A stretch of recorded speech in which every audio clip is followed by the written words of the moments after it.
नमस्कार दोस्तों, आपका स्वागत है अपने YouTube channel P for portfolio में। आपकी रिक्वेस्ट पर हम HLE ग्लासकोट का फंडामेंटल एनालिसिस हम करने वाले हैं। तो यहाँ पर स्टॉक ने धमाकेदार रिटर्न्स बना कर दिए हैं। एक साल में 697% के धमाकेदार रिटर्न्स, यानी कि पैसे को किया है ऑलमोस्ट 8 गुना सिर्फ और सिर्फ एक साल के टाइम पीरियड में। तो ऐसा क्या है स्टॉक में, कंपनी क्या काम करती है, पूरा फंडामेंटल एनालिसिस करेंगे और क्या हमें इसमें इन्वेस्ट करना चाहिए या फिर इसे अवॉइड करना चाहिए, इसके बारे में बात करेंगे। लेकिन उससे पहले अगर आपने चैनल को सब्सक्राइब नहीं किया है तो प्लीज सब्सक्राइब कीजिए और रेगुलर अपडेट्स पाने के लिए नोटिफिकेशन बेल को प्रेस कीजिए। साथ ही साथ टेलीग्राम चैनल को भी ज्वाइन कीजिए, जिसकी लिंक डिस्क्रिप्शन बॉक्स में दी गई है। HLE ग्लासकोट, जिसे स्विस ग्लासकोट के नाम से भी जाना जाता है, इसकी वेबसाइट हम विजिट करने वाले हैं। तो यहाँ पर हमें दिखाया जा रहा है कि please click on HLE for filtration and drawing solution and Glascoat for glass lined equipment. तो मैंने जब ग्लासकोट को सिलेक्ट किया था तो वहाँ पर एक यूट्यूब वीडियो दिखाई दे रहा था, जहाँ पर कंपनी के डिटेल्स के बारे में बता रहे थे। कंपनी का जो प्रोफाइल है क्या है, कंपनी का कैंपस कैसा है, कंपनी की हिस्ट्री क्या रही है, उसके बारे में बात करें तो हम यहाँ पर सिर्फ और सिर्फ HLE देखने वाले हैं। लेकिन ग्लासकोट में क्या है वो भी मैं आपको अभी बता देता हूँ। ग्लास कोट यानी कि glass lined equipment. Glass lined equipment होता है कोरोजन रेजिस्टेंट मटेरियल, जो कि हमें प्रोडक्शन में चाहिए, प्रोडक्शन में इसकी यूज होती है। कौन सी चीज का प्रोडक्शन में इसकी जरूरत पड़ती है वो भी बताना चाहूंगा। जो फार्मास्यूटिकल्स होते हैं, स्पेशलिटी केमिकल्स, पॉलीमर्स, इन सब की प्रोडक्शन में हमें ग्लास लाइंड इक्विपमेंट की जरूरत होती है। तो अब चलिए देखते हैं HLE यानी कि फिल्ट्रेशन एंड ड्राइंग सॉल्यूशंस में हमें क्या दिखाई देता है। आप देख सकते हैं हम HLE ग्लासकोट के होम पेज पर आ गए हैं। कंपनी के बारे में थोड़ा सा पढ़ लेते हैं, कंपनी को जान लेते हैं। तो company is established in the year 1981 to meet the engineering needs of the fastest growing Patel group chemical companies. We are today one of the largest manufacturers of filtration drying equipment on the globe with a rich experience in the chemical industry spanning over 40 years and with over 3000 installation worldwide we have exacted the technology to meet stringent process requirements। तो इतना तो समझ में आ चुका है कि नई company नहीं है, 1981 में एस्टैब्लिश हुई थी, पुरानी कंपनी है और one of the largest manufacturers हो चुकी है फिल्ट्रेशन और ड्राइंग इक्विपमेंट में। तो यहाँ पर प्रोडक्ट्स के बारे में भी थोड़ा जान लेते हैं। प्रोडक्ट रेंज को जानना भी बहुत जरूरी है। तो प्रोडक्ट रेंज आप देख पाएंगे, agitated nutsche filter, rotary vacuum paddle dryer, यहाँ पर स्पेशल मेटल इक्विपमेंट, साथ ही साथ क्रिस्टलाइजर प्योरीफायर। तो ये हम लोगों को समझ में कम आएगा, साइंस बैकग्राउंड से जो है उन्हें यह ज़्यादा समझ में आएगा, लेकिन फिर भी एक आसान भाषा में समझाने की कोशिश ज़रूर करना चाहूँगा। आपको जो पता होगा कि जो फार्मास्यूटिकल्स हैं, स्पेशलिटी केमिकल में काम करने वाली कंपनीज है, साथ ही साथ जो पॉलीमर्स है, जो बालों पर डाई लगाया जाता है, उन्हें ड्राई करना पड़ता है, उन्हें फिल्टर करना पड़ता है। तो उनके लिए जो प्रोसेस की नीड होती है, उनके लिए जो इक्विपमेंट्स की नीड होती है, वही फुलफिल करती है HLE ग्लासकोट। जहाँ तक मैं समझ पाया हूँ कि जो फार्मास्यूटिकल्स कंपनी होती है, उनकी जो दवाइयाँ होती हैं, उनमें जो कंटेंट्स होते हैं वो बने रहें, उनमें कोई चेंज ना आए। एनवायरमेंटल की वजह से, एनवायरनमेंट में जो हवा होती है, जो भी दूसरे फैक्टर्स होते हैं, यहाँ पर अलग अलग तरह की गैसेस एनवायरनमेंट में होती है, तो उनसे कोई चेंजेस ना आ जाए दवाइयों में। इसीलिए कभी कभी फिल्टर करना पड़ता है, किसी चीज़ को ड्राई करना पड़ता है। तो उसी चीज़ में काम करने वाली एक कंपनी है HLE ग्लासकोट।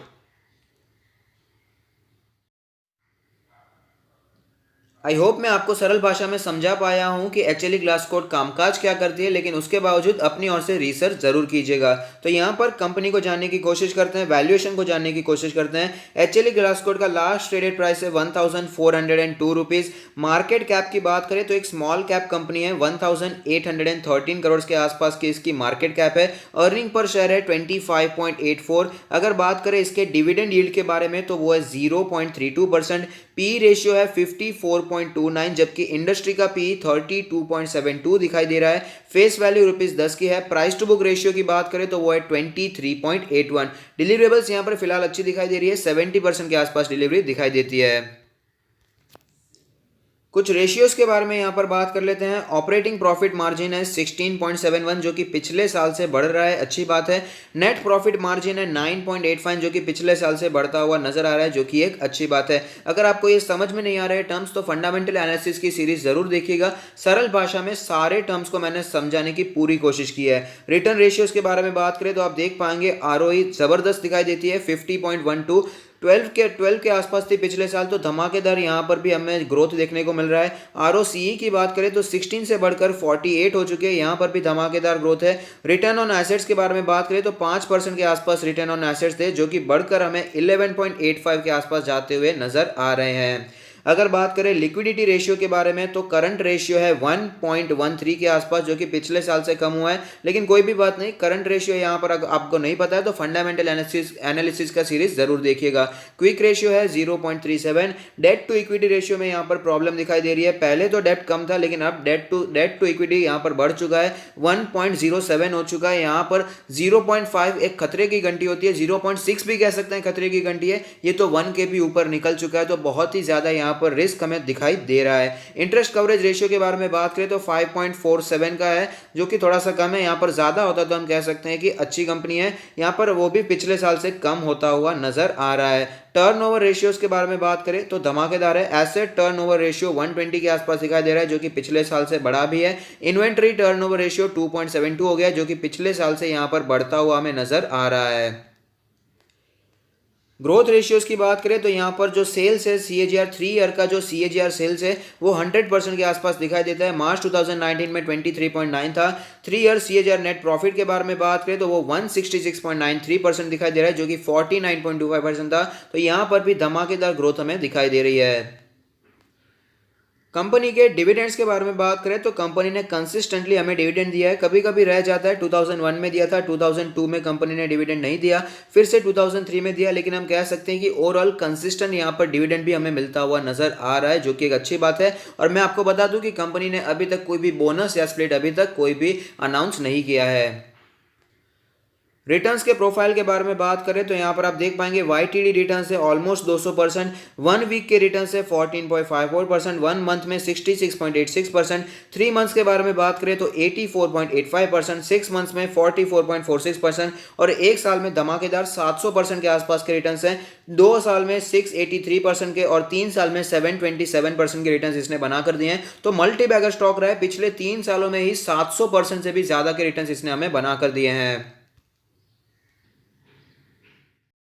तो आप देख सकते हैं कि हम लोग चार्ट्स पर आ चुके हैं, जहां पर हमें पता चलता है कि मार्च में जब गिरावट बनी हुई थी तब 500 के आसपास सपोर्ट लेने के बाद स्टॉक में हमें धमाकेदार तेजी देखने को मिल रही है। स्टॉक 1500 के आसपास हमें जाता हुआ नजर आ रहा है, यानी कि मार्च के बाद ये पैसा 3 गुना ऑलरेडी कर चुका है। इंडिकेटर्स के बारे में बात करें उससे पहले देख लेते हैं करंट सिचुएशन में सारे मूविंग एवरेज के ऊपर ही हमें ट्रेड करता हुआ नजर आ रहा है। इंडिकेटर्स में मनी फ्लो इंडेक्स का नंबर हमें दर्शा रहा है 72.26, यानी कि ओवरबॉट जोन अभी भी हमें दिखाई दे रहा है। हाईली ओवरबॉट जोन में ये एंटर कर चुका था और वहां से हमें थोड़ा सा करेक्शन तो देखने को मिला ही है। RSI के बारे में बात करें तो आप देख पाएंगे RSI का नंबर है 78.04, यहां पर भी ओवरबॉट सिचुएशन साफ साफ हमें नजर आ रही है। MACD के बारे में बात करें तो आप देख पाएंगे MACD में फिलहाल तो बुलिश क्रॉसओवर ही चलता हुआ नजर आ रहा है, लेकिन लास्ट जो यहाँ पर बार बनता हुआ नजर आता है वो बार हमें रेड बार दर्शाता रहा है। अगर ऐसे ही बार्स कंटिन्यू रहते हैं तो यहाँ पर फिर से एक बार बियरिश क्रॉसओवर भी बनता हुआ नजर आ सकता है, लेकिन फिलहाल तो इसकी सिचुएशन कम ही दिखाई दे रही है। बॉलिंजर बैंड के बारे में बात करें तो बॉलिंजर बैंड के अपर बैंड के भी काफी ऊपर निकल चुका था स्टॉक, तो अब वहां पर रेजिस्टेंस फेस करना पड़ा और थोड़ा सा करेक्शन देखने को मिल रहा है। अपर बैंड का लेवल है 1443 के आसपास का लेवल, मीडियन का लेवल है 1045 के आसपास का लेवल और जो लोअर बैंड है वो है 640 के आसपास का लेवल। अब बात करें यहाँ पर पिवट पॉइंट्स के बारे में तो पिवट लेवल कैलकुलेट होकर आता है 903 के आसपास और तीनों रेजिस्टेंस यहाँ पर टूट चुके हैं। तीनों रेजिस्टेंस के काफ़ी ज़्यादा ऊपर ही ऑलरेडी निकल चुका है। नीचे के सपोर्ट्स के बारे में फिलहाल बात करने की ज़रूरत मुझे दिखाई नहीं देती है। अब बात करते हैं ऑल टाइम चार्ट पर, जहाँ पर एक कैंडल 1 मंथ को रिप्रेजेंट करेगी, जिससे हमें पता चलेगा कैसी मूवमेंट स्टॉक ने बना कर दी है। और मैं एक बात आपको बता दूँ कि ये स्टॉक सिर्फ और सिर्फ BSE पर ही लिस्टेड है, NSE पर आपको इसकी लिस्टिंग नहीं दिखाई देगी।